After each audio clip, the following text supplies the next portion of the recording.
Kenapa aurat laki-laki daripada pusar sampai ke lutut, aurat perempuan semua tubuh badan, kecuali wajah dan telapak tangan? Kata perempuan, kita kan masih sama dengan laki-laki. Laki-laki pun juga kita kan boleh sama dengan perempuan. Nak hamil ke?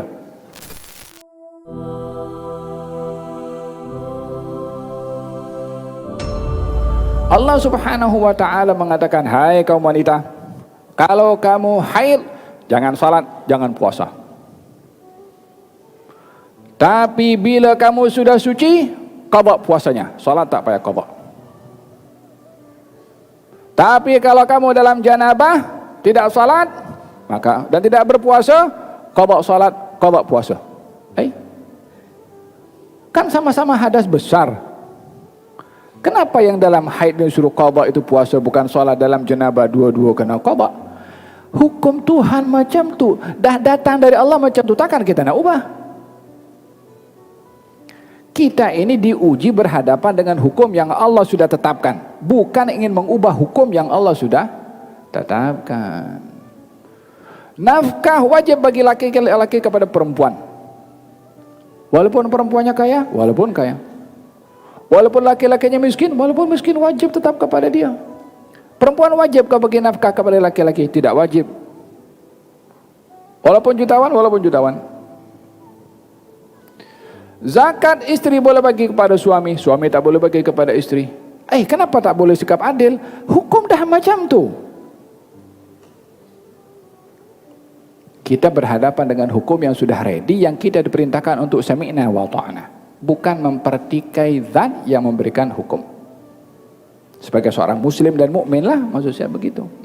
Faham tu? Kenapa aurat laki-laki daripada pusar sampai ke lutut, aurat perempuan semua tubuh badan, kecuali wajah dan telapak tangan? Dah hukum macam tu. Kata perempuan, kita kan masih sama dengan laki-laki. Laki-laki pun juga kita kan boleh sama dengan perempuan. Nak hamil ke? Dah dibuat seperti itu oleh Allah Subhanahu wa ta'ala. Kita berhadapan dengan hukum yang kita perlu taat, patuh dan cari hikmah di balik setiap hukum. Ini kita berbicara dalam kapasiti sebagai seorang muslim dan mukmin. Sebab Islam dan iman ini adalah tertakluk kepada terima yang datang daripada Allah dan Rasulnya. Itu akad sebagai seorang Islam dan sebagai seorang beriman. Faham tu? Bukan mempertikai hukum, tapi mencari hikmah di sebalik hukum. Wallahu ta'ala alam bisawab. Ada banyak soalan, saya jawab satu saja kerana waktu. Dalam surat Nabi Yusuf ada berdoa, wahai Tuhan yang menciptakan langit dan bumi, engkau penguasa pelindungku di dunia dan juga di akhirat. Sempurnakan ajalku dalam keadaan Islam dan hubungkanlah daku dengan orang-orang soleh. Soalan saya, betapa pentingkah hubungan dengan orang soleh hingga Nabi Yusuf yang merupakan seorang Nabi tetap berdoa untuk dihubungkan dengan orang-orang soleh.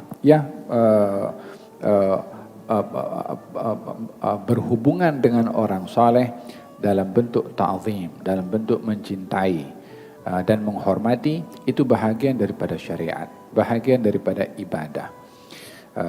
Oleh sebab itu yang diajarkan oleh Nabi SAW, katanya, Allahumma inni as'aluka hubbak wa hubba man yuhibbuk. Ya Allah, aku berdoa kepada engkau untuk dapat cinta kepada engkau dan cinta kepada orang yang cinta kepada engkau. Orang soleh lah maksudnya. Sehingga diminta secara khusus oleh Nabi mencintai orang-orang solehin. Dalam hadis Nabi mengatakan juga, al-mar'u ma'aman ahab. Orang itu akan bersama dengan orang-orang yang ia cintai. Cinta dengan orang yang soleh, maka dia akan bersama dengan orang soleh. Doa yang Nabi Yusuf, termasuk Nabi Sulaiman, yang meminta kepada Allah, matikan aku dalam keadaan Islam dan himpunkan aku bersama dengan orang-orang yang saleh. Di antara nikmat yang Allah sediakan di syurga adalah nikmat bersama dengan orang-orang saleh. Walladzina amanu wa amilus salihati lanukaffiranna anhum sayiatihim wa lanudkhilannahum fis salihin. Orang yang beriman dan beramal saleh akan dihapuskan dosa-dosanya, lalu akan dimasukkan surga bersama dengan orang-orang saleh. Untuk bersama dengan orang saleh di sana, ya karena mesti bersama di sini. Macam mana tak bersama di sini akan bersama di sana. Apa yang kita buat di sini, itu yang di sana akan menjadi balasan. Nah,